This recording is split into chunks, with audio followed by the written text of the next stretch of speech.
नमस्कार, आदाब, सत श्री अकाल, वड़क्कम, जय जिनेंद्र। आप सभी को मेरा प्यार भरा नमस्कार। बड़ों को और छोटों को बहुत सारा प्यार। आप सब कैसे हैं? आई होप आप सब बिल्कुल ठीक होंगे, अपना और अपने पूरे परिवार का, अपने माता पिता का पूरा ख्याल रख रहे होंगे, क्योंकि हम अपने माता के पिता के बिना कुछ भी नहीं है। तो आज मैंने अपना दिन शुरू कर दिया है और अभी मैं निकल रही हूँ लाइब्रेरी के लिए, फटाफट से रेडी होकर, टिफ़िन होकर। और मैं बिना अपनी मम्मी का आशीर्वाद लिए कभी घर से बाहर नहीं निकलती हूँ। और यहाँ पर आज मुझे रोज़ तो मैं जनरली साइकिल से जाया करती हूँ या फिर खुद गाड़ी से कभी कभी मिल जाती है गाड़ी तो, लेकिन आज गाड़ी का घर पे काम था तो मेरे पापा ने डिसाइड किया कि वो मुझे छोड़ कर देंगे। तो इस समय आप देख सकते हैं कि मैं पीछे बैठी हूँ, तो मैंने सोचा कि क्यों ना इस वक्त मुझे चांस मिलेगा तो थोड़ा सा व्लॉग बना लिया जाए। तो फाइनली मैं यहाँ पे व्लॉगिंग कर रही हूँ और अभी हम जा रहे हैं लाइब्रेरियों की ओर। और फाइनली मैं यहाँ पर पहुँच गई हूँ और अब मैं पापा की ब्लेसिंग लेने के बाद ही अब अंदर एंटर करूँगी। और मैं यहाँ पे अपना बास्केट लेकर, ब्लेसिंग लेकर बिल्कुल अंदर जाने के लिए बिल्कुल तैयार हो चुकी हूँ। और ये रहा हमारी लाइब्रेरी का गेट और जाके मैं पहुँच चुकी हूँ। ये ऐसा जगह है जहाँ पर मैं अपना मैक्सिमम टाइम स्पेंड करती हूँ। और आप देख सकते हैं कि लाइब्रेरी बिल्कुल खाली है, बिल्कुल मॉर्निंग में कोई आया हुआ नहीं है।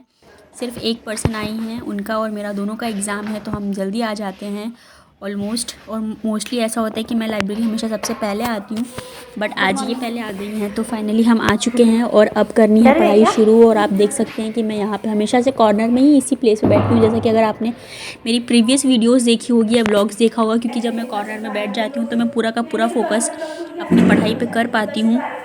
और यहाँ पर लाइब्रेरी खाली थी, हम 2 ही लोग थे तो थोड़ी सी बातचीत कर रहे थे, क्योंकि उन्होंने बात किया था। तो वैसी बात है, थोड़ा 5 मिनट जब तक कि मैं अपना सेटल हो रही हूँ, टेबल साफ़ कर रही हूँ, सेट कर रही हूँ, तब तक कि थोड़ी बात कर ली जाए। तो मैं यहाँ पर बात कर रही हूँ, जैसा कि आप देख सकते हैं। और अभी ये व्लॉग जो है मैं थोड़ा सा लेट अपलोड कर रही हूँ, क्योंकि उस समय एग्ज़ामिनेशन थे, बट मैं उस समय बीच बीच में क्लिप्स जो है रिकॉर्ड करते रहती थी। बट उस समय मैं एडिटिंग के लिए टाइम नहीं दे पाती थी और ना ही देना भी चाहिए था, क्योंकि एग्ज़ाम्स थे जो कि प्रायोरिटी है, वो इम्पॉर्टेंट है। लेकिन इस समय व्लॉग जो एडिट करने का मतलब ही अलग था।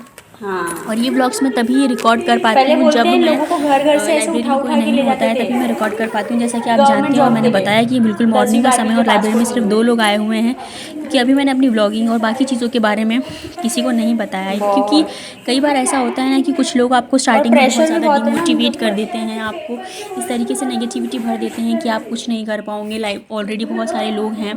बट मुझे ऐसा लगता है कि हम जितने इंपॉर्टेंस बाकी लोगों की बातों को और अहमियत को अहमियत देते हैं, उनसे ज़्यादा कहीं हमें अपनी बातों को अहमियत देना चाहिए। क्योंकि at the end of the day आपके साथ कोई नहीं है, आप ही जो हैं जो जिससे आपके पूरे सपनों का और बाकी चीज़ों का ख्याल रखना है।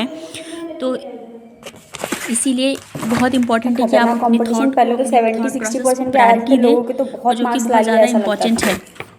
ये लाइन तो आपने कई बार सुनी होगी कि सबसे बड़ा रोग क्या कहेंगे लोग। इसका ये मतलब होता है कि कई बार कई डिसीजन, कई फैसले हम इस बात से डर कर पीछे हट जाते हैं, क्योंकि हमें हमेशा इस बात का डर हुआ करता है, हमारे दिल व दिमाग में ये चीज़ का डर होता है कि लोग हमारे बारे में क्या सोचेंगे, कि अच्छा होगा या फिर बुरा होगा। कई बार हम अपने कपड़ों का, अपने पहनावे का, बाकी चीज़ों का भी चयन करते समय इस बात को सबसे ज़्यादा अहमियत ऊपर रखते हैं कि मुझे क्या पहनना चाहिए, क्या नहीं पहनना चाहिए, क्या लोगों को पसंद आएगा, किस हिसाब से हमें करना चाहिए। हम अपनी खुशियों को, अपने जो भी हमारी पसंद होती है, उसे एक परे रखकर हम लोगों की अहमियत को, लोगों की चीज़ों को ज़्यादा ध्यान देते हैं, जो कि गलत होता है। क्योंकि आपको खुश रखने का दायित्व मात्र आपका है। और यदि आप अपने लिए डिसीजन लेते समय दूसरों की मतों को ज़्यादा अपने ऊपर हावी होने देंगे, तो ये जो कि सही नहीं होता है। तो इसीलिए जब भी आप कोई भी डिसीजन ले, तो उसमें आपको सबसे पहले थोड़ा सा अपने बारे में भी सोचना है कि क्या आप उस चीज़ को एग्री करते हैं, क्या आप उस चीज़ के साथ आगे बढ़ना चाहते हैं, तभी लें। और यदि आपके कोई सपने हैं, कोई चीज़ आप स्टार्ट करना चाहते हैं, कुछ भी करना चाहते हैं, तो आपको उसके लिए नेगेटिव नहीं होना है। एटलीस्ट आपको अपना एक ट्राई तो ज़रूर करना है, क्योंकि बहुत बार आगे जाकर हम पछताते हैं और समय बहुत पीछे छूट जाता है। इसीलिए एक बार ट्राई ज़रूर करना चाहिए, चाहे कोई भी आपका सपना हो, चाहे आपका कोई भी पैशन हो, आपको उस चीज़ के लिए आगे बढ़ना ज़रूर चाहिए। आपकी खुशी का, आपकी पसंद का और आपकी नापसंद का ख्याल रखने का उत्तरदायित्व मात्र आपका है। आपको आपकी खुशी का रिमोट कंट्रोल किसी के हाथ में नहीं देना है। कई बार ऐसा होता है, यदि किसी ने हमें ये कहा कि आप अच्छे हैं, तो हम बहुत खुश हो जाते हैं। या फिर किसी इंसान ने आकर हमें ऐसा कह दिया कि आप बुरे हैं, आप नेगेटिव हैं, या फिर किसी भी प्रकार के अपशब्दों का प्रयोग कर दिया, तो हम दुखी हो जाते हैं।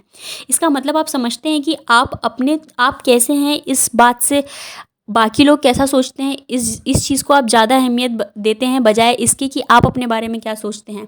यदि आप किसी की बातों से जल्दी दुखी या फिर खुश हो जाते हैं तो आप समझ जाइए कि आपको अपने थॉट प्रोसेस से ज़्यादा आप दूसरों के थॉट प्रोसेस को अहमियत दे रहे हैं, जो कि बिल्कुल भी गलत है।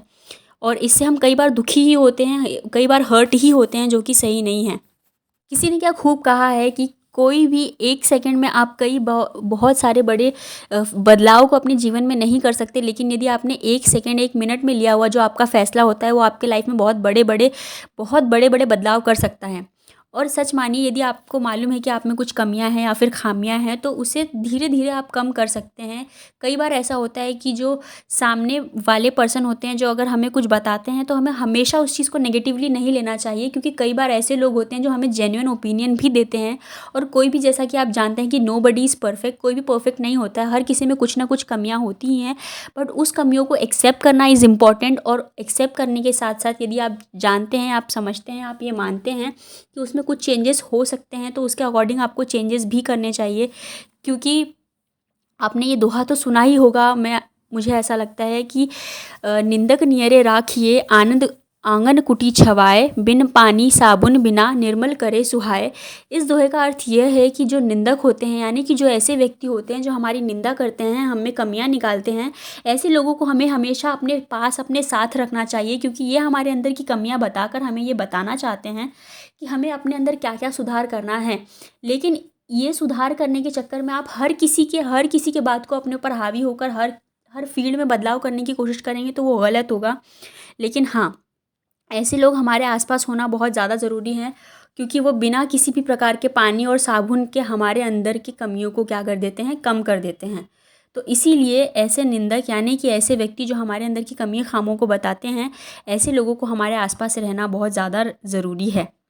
लेकिन इसके साथ साथ आपको इस चीज़ का बहुत बहुत ध्यान रखना है कि पूरी तरीके से आपको नेगेटिव नहीं हो जाना है। कुछ चीज़ें, इस चीज़ का हमेशा ध्यान रखें कि 100% परफेक्शन इज़ नॉट पॉसिबल। पर हाँ, कुछ अगर ऐसी चीज़ें हैं जो सच में आज में कमियां हैं, तो उसे कोशिश करनी ज़रूर चाहिए कि उसमें आप कम कर सकें, उस चीज़ को ओवरकम कर सकें। तो अभी मैं फाइनली यहाँ पे पढ़ रही हूँ थियरी सब्जेक्ट, यानी कि EIS और SM। तो जिसमें से मैं अभी इसको रिवाइज़ कर रही हूँ, क्योंकि मॉर्निंग पे टाइम पे ज़्यादा कोई होता नहीं है। तो आप मॉर्निंग के टाइम पे थियरी सब्जेक्ट जो है वो मैं बहुत पढ़ती हूँ, और हमें थियरी सब्जेक्ट को बिल्कुल भी इग्नोर नहीं करना चाहिए। मोस्टली ऐसा होता है कि बच्चों को प्रैक्टिकल सब्जेक्ट जो होते हैं वो पसंद होते हैं, तो बच्चे प्रैक्टिकल सब्जेक्ट ही ज़्यादा ध्यान देते हैं, और थियरी सब्जेक्ट जो है वो कहीं ना कहीं निगलेक्ट हो जाती है। और फिर बाद में जब रिजल्ट्स आते हैं, तो यही थ्योरी सब्जेक्ट्स हमारे साथ भी धोखा करते हैं, क्योंकि हमने इन्हें इतने इंपॉर्टेंस और इतनी अहमियत नहीं दी थी, और जितना समय ये डिज़र्व करते थे इस सब्जेक्ट को, उतना समय भी नहीं दिया था। तो इसीलिए अभी मैं थ्योरी सब्जेक्ट्स पढ़ रही हूँ, उसके पॉइंटर्स को रिवाइज़ कर रही हूँ और लिख लिख कर उसके पॉइंट्स को देख रही हूँ, ताकि साथ साथ रिविजन भी होता जाए। और जैसा ही ये पूरी पढ़ाई हो जाती है, तो रात को भी मैं एक बार पूरे पॉइंटर्स को रिवाइज़ कर लेती हूँ, क्योंकि एक ही साथ दो रिविजन हो जाते हैं, और वो हमारी लॉन्ग टर्म मेमोरी में क्या हो जाता है, सेव हो जाता है। तो इसीलिए जब भी आप भी रिवीजन करें, तो इस चीज़ का पूरा पूरा ध्यान रखें, क्योंकि थ्योरी सब्जेक्ट्स को भी उतनी ही इंपॉर्टेंस देना ज़रूरी है, क्योंकि ये इक्वल मार्क्स क्या होता है, कैरी करता है। और इसी में थ्योरी में भी मोस्टली ऐसा होता है कि मार्क्स बहुत कम मिलते हैं, और कई बच्चों के फेल होने का भी जो रीज़न होता है वो मोस्टली थ्योरी ही होता है। तो इसीलिए हमें साथ साथ थ्योरी सब्जेक्ट्स का भी ध्यान देना चाहिए। और देखिए, एक ही दिन में पूरी तरीके से थ्योरी पढ़ना पॉसिबल नहीं हो पाता, क्योंकि एक लेटर पॉइंट ऑफ टाइम आपको थोड़ा स्लीपी फील होने लगता है, नींद आने लगती है। तो इसीलिए जब तक कि आप एनर्जेटिक हैं, जब आपने मॉर्निंग शुरू की है, तब आपको सबसे पहले मैं थ्योरी करना प्रेफर करती हूँ। आप जैसा भी पसंद करते हैं वैसे कर सकते हैं। और जो दोपहर का जो टाइम होता है, उसमें हम थोड़ा खाना खाने के बाद, यानी कि लंच करने के बाद थोड़ा स्लीपी फील करते हैं, तो उस समय आप प्रैक्टिकल भी कर सकते हैं। तब आपको नींद नहीं आती है, क्योंकि आप एक्टिव रहते हो और अपना फेवरेट सब्जेक्ट कर रहे होते हो। थ्योरी मोस्टली बच्चों का इतना फेवरेट नहीं होता है, और इसके लिए थोड़ा सा ज़्यादा अलर्ट हो रहकर पढ़ने की ज़रूरत है, क्योंकि हम यहाँ पर पॉइंटर्स को रिवाइज़ करते हैं, पूरी चीज़ों को यहाँ पर लर्न करने के ऊपर ही। और बहुत बार ऐसा होता है कि हम चीज़ों को याद कर लेते हैं, जब हम एग्जामिनेशन में जाते हैं और क्वेश्चंस को देखते हैं, तो क्वेश्चंस के आंसर हमें क्लिक नहीं होते, जबकि आप जब बाद में आकर उसके आंसर्स को देखते हो, तो आपको ऐसा लगेगा कि यार, ये आंसर तो मुझे आता था। इसीलिए जब आप पढ़ाई कर रहे हैं, तो उसके साथ साथ रिवाइज़ करने के साथ साथ आपको क्वेश्चन पढ़ने के बाद क्वेश्चन के आंसर को भी रिवाइज़ करते चलना है, जो कि बहुत ज़्यादा बेनिफिशियल हो सकता है। तो मोस्टली आपकी पढ़ाई करने की स्ट्रैटेजी ऐसी ही होनी चाहिए कि जब आप थ्योरी सब्जेक्ट को पढ़ रहे हैं, उसको रिवाइज़ कर रहे हैं, तो उसके साथ साथ एक बार आपको ऐसी भी रिवीजन करनी चाहिए कि जब क्वेश्चंस को देखकर आप अपने मन से अपने आंसर को रिकॉल करने की कोशिश करते हैं, और अगर सच में आपको आंसर रिकॉल आ जाते हैं और उसके सही आंसर को मैच करने की कोशिश करना चाहिए। इससे आपका और फास्ट और बहुत ही बढ़िया रिवीजन हो जाएगा, जिसकी वजह से आप जब एग्जामिनेशन में किसी भी क्वेश्चन को देखेंगे तो डरेंगे नहीं और आप आंसर बहुत जल्दी क्लिक हो जाएगा। आंसर रिकॉल करने में ज़्यादा टाइम वेस्ट नहीं होगा। तो ये भी बहुत बढ़िया स्ट्रैटेजी और बहुत बेस्ट स्ट्रैटेजी हो सकती है, जो कि थ्योरी सब्जेक्ट को क्लियर करने के लिए बहुत ही ज़्यादा बेनिफिशियल है। और मोस्टली ऐसा होता है कि जब मैंने भी ग्रुप 1 का एग्ज़ाम दिया था, जिसमें लॉ एक ऐसा सब्जेक्ट है जो कि मेरा मोस्ट फेवरेट सब्जेक्ट में से एक था, और मैं लॉ में कभी फेल नहीं हुई, क्योंकि यही एक कारण है क्योंकि मुझे थ्योरी जो है वो मैं फटाफट बीच बीच में रिवाइज़ करते रहती हूँ। कुछ कुछ दिनों में, कुछ कुछ इंटरवल्स में हमें थ्योरी रिवाइज़ करनी चाहिए, और रिवाइज़ करने के साथ साथ उसे रिकॉल भी करने चाहिए, और रिकॉल करने के साथ साथ उसे उसके पॉइंटर्स को लिख कर भी देखना चाहिए, और जिसके साथ साथ उसके क्वेश्चन को पढ़ के आंसर को लिखने की कोशिश भी करना चाहिए। और थियरी में writing practice is very important and very must. इस चीज़ का भी आपको पूरा ध्यान रखना है। तो इस प्रकार से आज का व्लॉग था। इसके बाद मैंने बहुत सीरियस पढ़ाई की और मैं व्लॉग करना भूल गई, क्योंकि पढ़ाई ज़्यादा इंपॉर्टेंट है। तो आई होप आप लोगों को आज का ये व्लॉग अच्छा लगा होगा। अच्छा लगा हो तो लाइक ज़रूर करना, उस चैनल को सब्सक्राइब करना बिल्कुल मत भूलना।